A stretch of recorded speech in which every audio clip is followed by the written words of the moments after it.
Hey everyone, welcome back to the channel. Today, we're diving into the 2025 Peloton Bike Plus, episode 744 of our review series. If you're thinking about upgrading your home workout setup, this bike has been making waves with its sleek design and tech-packed features. Let's jump right in and break down the pros and cons so you can decide if it's worth the investment. First off, the pros. The Peloton Bike Plus boasts an impressive 24-inch rotating touchscreen that's perfect for following along with live or on-demand classes. It's incredibly immersive, with high-quality audio and video that make you feel like you're in a real studio. Another big win is the vast library of workouts, from cycling to strength training, all accessible through the Peloton app.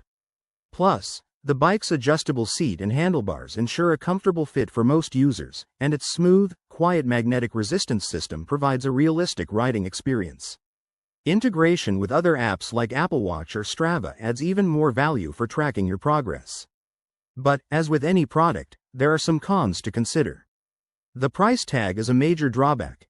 Starting at around $2,500, it's not exactly budget-friendly, especially when you factor in the required $44 monthly subscription for full access to classes. Space is another issue. This bike needs a dedicated area in your home, and it might not be ideal for smaller apartments.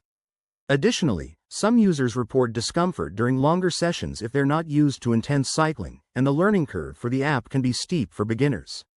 Maintenance is also something to think about, as the belt and components may need occasional servicing.